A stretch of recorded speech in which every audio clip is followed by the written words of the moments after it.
Vamos lá, meus irmãos, continuando aqui, nosso quinto dia de aula de História Eclesiástica 2, é o último bloco. Nós estamos ainda falando sobre a invasão muçulmana e agora já entrando aqui para o reino, o Império dos Carolíngios, os francos, né? Então, estamos concluindo ainda aqui os assuntos da invasão muçulmana.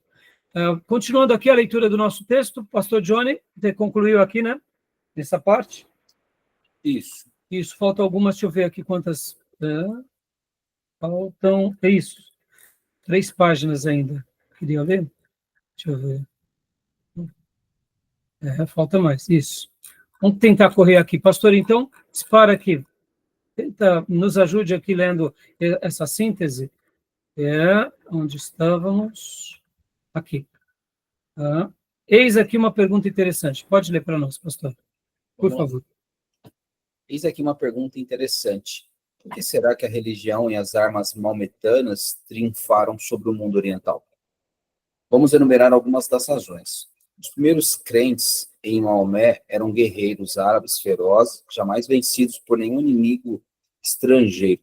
Eles seguiam seu profeta com inteira e sincera crença de tudo conquistar. Acreditavam estar cumprindo a vontade de Deus e que por isso mesmo estavam predestinados a triunfar. Acreditavam que todo maometano que perecesse na luta contra os incrédulos estava destinado a entrar imediatamente No céu. Eu me perdi aqui. Imediatamente. No céu de prazer sensual. Em contraste com esse espírito invencível, viril e conquistador, estava a natureza pacífica, submissa e débil dos gregos asiáticos. Dá uma pausa aqui, pastor. Eu gostei desse artigo, irmãos, por causa disso. Fica um pouco mais claro também. Percebam que essa ideia de eleitos predestinados a vencer e a expandir um novo reino, como o próprio Maomé dizia, que era a última revelação de Deus, estava no sangue deles. Eles eram ferozes, lutadores e conquistadores, e que, se morressem, né, já teriam um paraíso. Em contraste a eles, estava quem? Né? Os gregos asiáticos, de uma natureza mais pacífica, mais reflexiva, mais submissa e débil, como ele comenta, né? Então, continua para nós, pastor, por favor, desde... O povo havia perdido o vigor... Não, aqui, desde séculos... verdade, perdão. Desde séculos remotos, essas terras se haviam submetido pacificamente aos conquistadores. O povo havia perdido vigor, preferiam render-se a usar a espada e pagar tributo em lugar de defender a sua liberdade. Grande número da população do Império Grego compunha-se de monges e eclesiásticos dispostos a orar, mas não a lutar. Então, irmãos, fica muito mais claro também o porquê a rendição. Só que olha só que interessante, irmãos, eles se rendem no primeiro momento, mas logo depois, aquilo que veio como algo pacífico, depois se tornou intransigente. Logo, passaram a não mais existir. Então, percebam que, historicamente aqui, como isso é curioso, né? É curioso a gente olhar para aprender com a história também. Tá bom? Eu achei esse assunto bem interessante. Continua para a gente? Eu não estou querendo dizer com isso aqui que a gente vai começar a falar para a gente ir para a academia, né, irmãos? Mas é importante a gente ter uma visão holística dos fatos, né? De como foram aquele período, né? E como brasileiros, sejamos honestos, irmãos, somos pacíficos ou não? Demais da conta, né? Então, tem hora que aqui não querendo levantar a barreira do belicismo, mas é interessante essa questão. Como que a gente tem que aprender a defender as nossas trincheiras, como que a gente precisa sedimentar o nosso povo com mais valor e, ao mesmo tempo, saber até onde pode uma coisa ou outra, né? Mas isso é assunto mais para a ética cristã, mas assim, só comentando, né? Continuando, por gentileza. Por favor, pastor. A religião do Islã era bem melhor do que o paganismo que destronava na Arábia e na parte oriental da península. Deve-se admitir que o islamismo era mais forte do que o tipo de cristianismo que encontrou e venceu. A Igreja Oriental, ao contrário da Igreja Ocidental, havia cessado seus esforços missionários, havia perdido sua energia e inclinava-se para a especulação em lugar de esforçar-se moral e espiritualmente. Esse ponto é muito curioso. Esse ponto é muito curioso. Deixa eu voltar aqui no mapa, Vamos pegar um mapa. Deixa eu pegar um mapa qualquer aqui, só para a gente ilustrar bem essa parte. Porque olha só que interessante. Enquanto os muçulmanos, ou melhor, os cristãos do Oriente, eles tinham parado com as suas evangelizações, os cristãos do Ocidente, principalmente os monastérios, tinham feito muito bem o papel de evangelização. Então, é curioso isso. E aqui eu fiquei me perguntando, enquanto eu fazia essa lição de casa de hoje, eu fiquei me perguntando por que será que eles, vamos dizer assim, os cristãos e os líderes de Constantinopla deram essa pausa. Eu cheguei à seguinte conclusão, que era porque eles estavam muito confortáveis debaixo de um império já cristianizado, de um imperador que se dizia cristão, estavam vivendo, vamos dizer assim, o seu paraíso aqui na Terra. Então, eles já não tinham mais aquela preocupação de mandar missionários para o mundo, até porque, num passado, certa parte recente, os cristãos da Pérsia tinham morrido. Então, para que enviar cristãos lá, missionários para a Pérsia, para eles morrerem? Mas, ao mesmo tempo, lá em Roma, tanto o líder de Roma, Papa, quanto os missionários por parte dos monastérios, eles estavam enviando seus missionários. E aí eu me fiz a seguinte pergunta, por que eles tinham essa característica de enviar também missionários? Na minha opinião, eu mesmo sendo, aqui fazendo dois comentários. Primeiro, pela expansão do cristianismo, que eles entendiam como a grande verdade. E a segunda também, porque eles sabiam que onde chegasse o cristianismo, querendo ou não, aquele povo, aquele reino, sejam eles bárbaros, germânicos, hunos, sejam eles o que forem, eles poderiam se tornar cristãos e assim ter dias melhores de paz naquele reino dividido. Então, seja o que for, esse era o pano de fundo. Mas eu cheguei a essas conclusões, né? Que Roma, eles tinham ainda... eles não tinham um império debaixo deles, eles tinham muitos reinos fragmentados. E eles sabiam que era somente a mensagem de Cristo que iria unificar. Então, na minha opinião, por isso que eles mandaram muito missionários, e eu acho que, no primeiro momento, pensando como obra, eles, né, dizendo ser mensageiros da parte de Deus, eu quero acreditar que foi isso que eles fizeram. Não necessariamente uma questão política ali, mas uma questão religiosa mesmo. Foi o que eu cheguei a pensar, sabe? Tá bom? Querem fazer algum comentário? O que eu penso aí dessa invasão e a expansão do próprio Islã, tem um elemento que é norteador aí, porque ele sai como guerreiro, usando a religião, mas era guerreiro, de forma bélica mesmo. Sim, sim. Tomar e invadir. Eles não têm a questão de chegar e ter o diálogo. Não tem a diplomacia, né, Júnior? E a questão dos cristãos que viviam ali, professavam sua fé, eles tinham, o Estado tinha que dar respaldo, tinha que ter soldado para proteger a população contra os invasores. Essa é a grande questão. Porque o inimigo, o invasor, viria com a grande justificativa que ele estava invadindo em nome da fé que eles professavam, mas era uma questão bélica. Tomar e tinha eles como infiéis.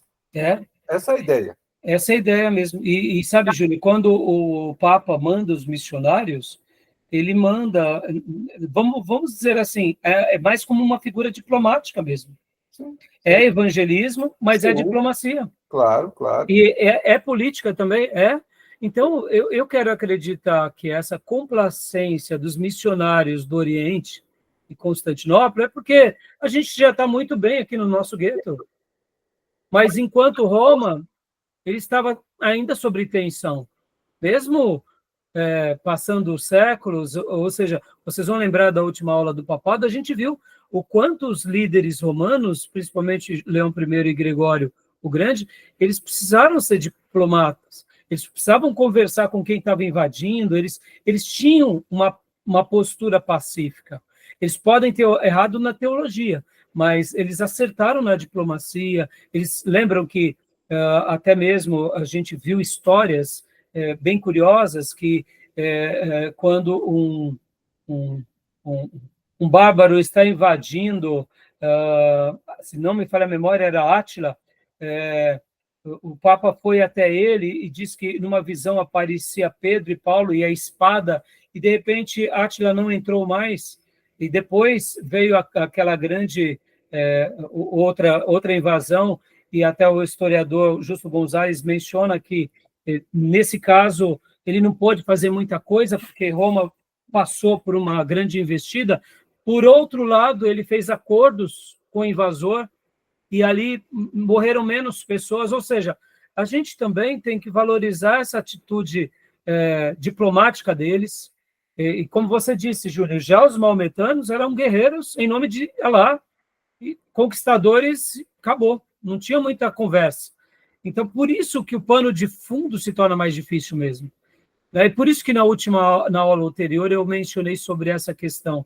E quando a gente olha para a história da igreja e diz assim que os nossos irmãos do passado deixaram de ser cristãos, eu diria que nem sempre foi assim, muitos deles foram mortos, né? Foram dizimados.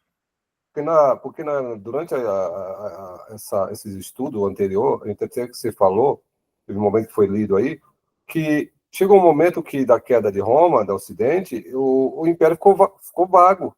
Sim. Quem tomava a missão de ser imperador?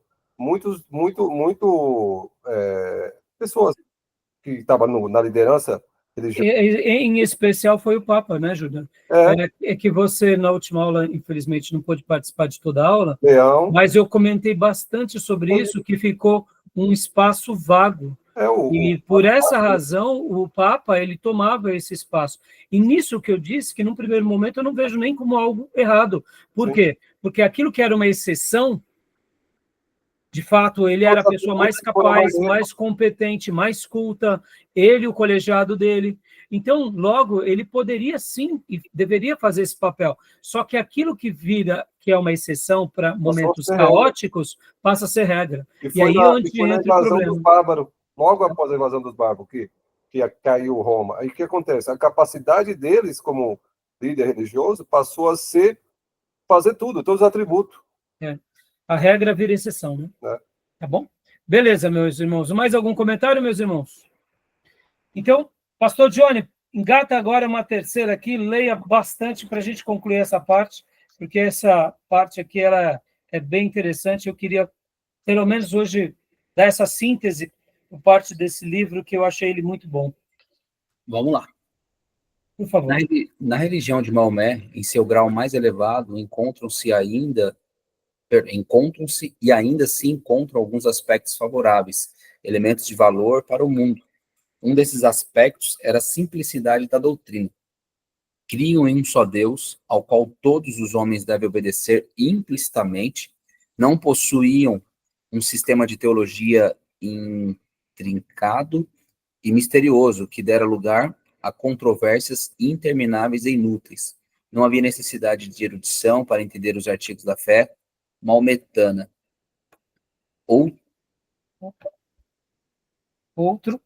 Outro aspecto da religião maometana era a oposição à adoração de imagens. Em todos os países cristãos, as estátuas dos deuses e deusas da antiga Grécia cederam lugar às imagens da Virgem Maria e dos santos, que eram adorados em todos os templos. Os muçulmanos, por onde passavam, as lançavam fora, destruíam e denunciavam como idolatria qualquer adoração às imagens, quer fossem esculpidas ou pintadas. Os maometanos também recusavam qualquer mediação sacerdotal ou dos santos. Naqueles dias, as igrejas cristãs admitiam que a salvação não dependia da fé pura e simples em Cristo, e sim dos ritos sacerdotais e da intercessão dos santos que haviam partido. os maometanos afastaram essas coisas e em suas doutrinas procuravam levar todas as almas diretamente a Deus. Essa é uma outra coisa que a gente não pode negar. Menos é mais. Eles são objetivos, e essa objetividade é muito interessante, assim como também essa questão da igreja aqui. Ela se tornou um lugar pagão, e admitamos. Irmão, me permita um comentário. Eu vejo aqui a história se repetindo como foi em Israel, quando Judá foi levado para o cativeiro babilônico. Os muçulmanos também foram instrumentos para fazer com que esse cristianismo paganizado fosse chocado por uma outra religião que não tem nada a ver com o cristianismo, que eles se perderam, né, com o paganismo. Continua, então, aqui para nós, meu irmão. Sim. Em todo o mundo muçulmano, a regra, a abstinência de bebida... Perdão, em todo o mundo muçulmano, é regra a abstinência de bebidas fortes. A primeira sociedade de temperança da história do mundo foi a dos nazireus de Israel. Seus sucessores, em maior escala, estavam na região de Maomé, que proibia a seus fiéis tomar vinho ou licores embriagantes. Esse é ainda um princípio entre os maometanos, porém não é universalmente praticado, principalmente por aqueles que estão em contato com os europeus. Aí, os europeus corrompem os islâmicos mais sérios. Nessa questão ainda, voltando um pouco, irmãos, que nasce aquilo que a gente conhece como a questão iconoclasta, né? Que era a quebra dos ídolos. Querendo ou não, eles foram uma Babilônia para a igreja pagã que tinha se enveredado para o paganismo, né? Continua para nós, pastor, por favor. Joia. No período primitivo, sobre os governos dos califas, tanto a literatura como a ciência tiveram um grande progresso. Foram os árabes que nos deram a numeração arábica, e teve grande vantagem sobre a numeração do sistema romano por meio de letras. No campo da astronomia, os árabes fizeram reconhecer uma das primeiras classificações das estrelas. As cortes dos califas de Bagdá eram centros literários. A Espanha maometânia estava mais envolvida em cultura e civilização do que os reinos cristãos da península. Entretanto, todo o progresso intelectual cessou. Me perdi. Eu também. Eu fui mexer aqui. Desculpa, pastor. Imagina. Onde está?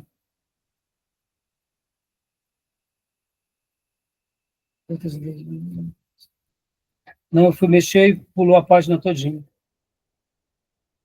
Acho que um pouco abaixo, europeus, a gente leu essa parte. O período primitivo, os califas, já lemos também. Aqui. Acho que aqui, ó. Isso. As cortes dos califas de Bagdá, a Espanha maometana, né? Aqui, ó. Já lemos. Isso, entretanto, né? Acho que chegamos nesse ponto. Isso. Aqui.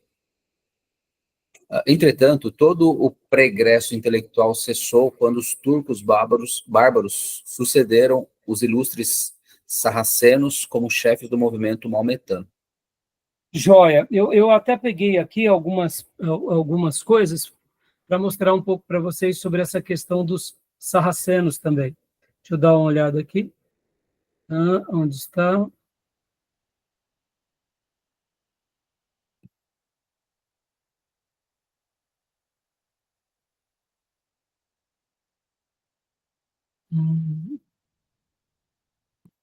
Não estou achando agora, meus irmãos.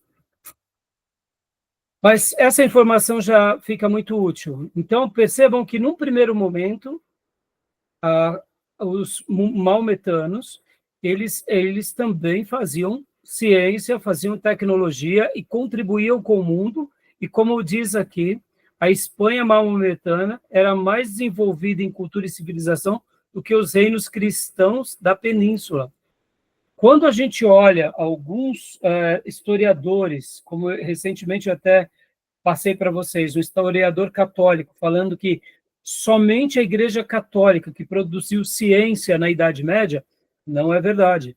Olha aqui, os maometanos fizeram, sim, ciência, e eles tinham até, inclusive, uma interação com outras culturas e povos nesse quesito. É claro que como acabamos de ver, os turcos aqui, no caso bárbaros, fizeram com que isso chegasse ao fim, mas nem sempre foram assim, né? É importante a gente colocar cada coisa no seu devido lugar, né? Tá bom? Então, por favor, pastor, só faltando algumas páginas e aí a gente já está encerrando. Joia. Pode continuar. A fim de não tornar o quadro do islamismo mais favorável do que a verdade possa provar, devemos fixar também os pontos em que o maometismo falhou, isto é, seus erros e males. Seu primeiro erro contra a humanidade consistiu no método de esforço missionário pela força da espada, implantando entre os homens o ódio em lugar... Mais uma vez, você viu? Fui mudar, desculpa.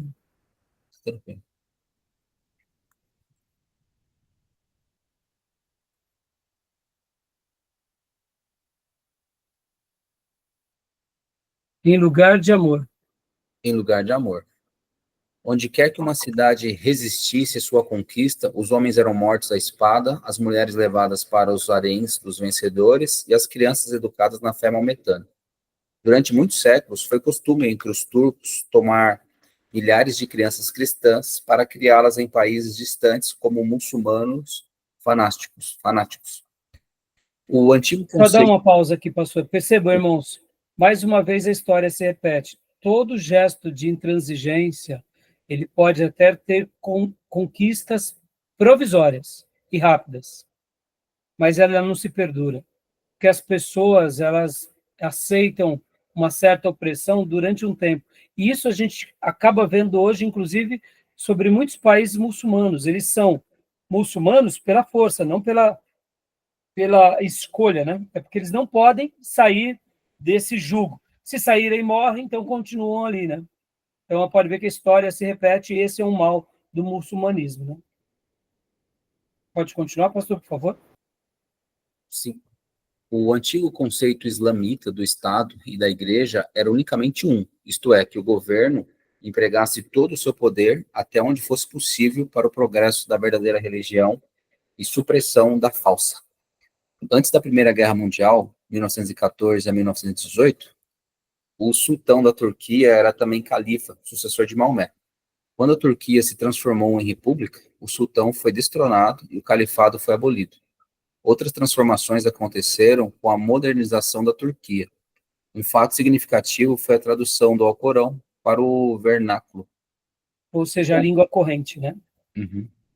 O conceito maometano de Deus baseia-se mais no Antigo Testamento do que no Novo. Para a mentalidade árabe, Deus é um déspota oriental implacável e temível, sem amor para com a humanidade, a não ser para com os seguidores de Maomé, o profeta. O islamismo praticamente deixa a pessoa de Cristo fora do seu sistema de doutrina. No conceito islamita, Cristo não é o Senhor do reino celestial, nem o Filho de Deus, nem o Salvador do mundo, mas apenas um profeta judeu, inferior com todos os sentidos a Maomé. O conceito islamítico do céu e da morada dos bem-aventurados na vida futura é inteiramente destituído da espiritualidade e inteiramente sensual. Pode continuar, por favor.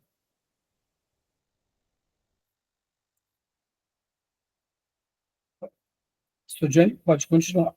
Eu acho que travou a linha do pastor, né? Pastor Johnny? Já estamos terminando, tá, irmãos? Pastor Johnny?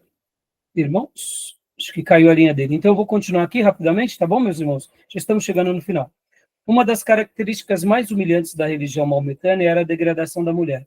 As mulheres eram consideradas apenas como escravas ou objetos para o divertimento do homem. A Turquia moderna remediou essa situação, pois em 1930 deu às mulheres o direito de votar e serem votadas nas eleições municipais.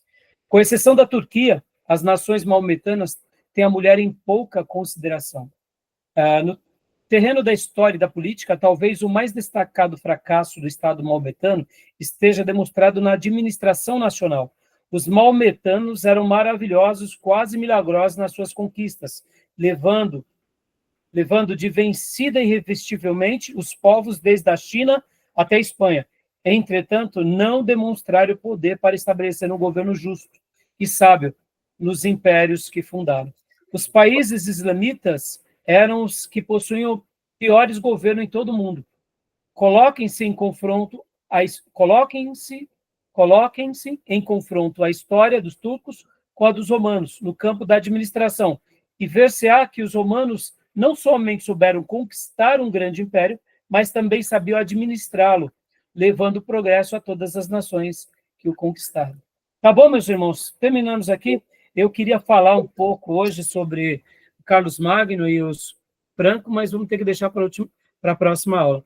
Só que, em vista do tempo e da quantidade de aulas, eu vou ter que, talvez, fazer uma síntese, tá bom? Tudo bem, meus irmãos? Ok. Tranquilo? Beleza. Caiu sua linha, pastor, foi por isso, eu continuei a leitura. Beleza. Bom, meus irmãos, que Deus tenha misericórdia de nós, nos ajude, né? Beleza. E alguma pergunta, alguma dúvida?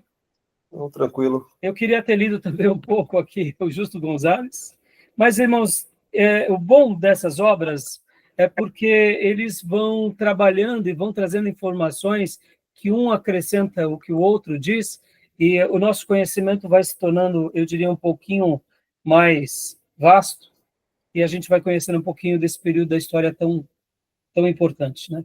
Que Deus nos ajude na caminhada, tá bom, meus irmãos? E que a gente possamos ser ministros que alegrem o coração de Deus, como foram os nossos irmãos na patrística. Tá bom? Ok. Beleza? Tá bom. Deixa eu fechar a gravação, eu queria dar um recadinho para vocês aqui no particular, tá bom? Só um minutinho. Então, Deus abençoe e um bom final de semana a todos. Obrigado. Até mais.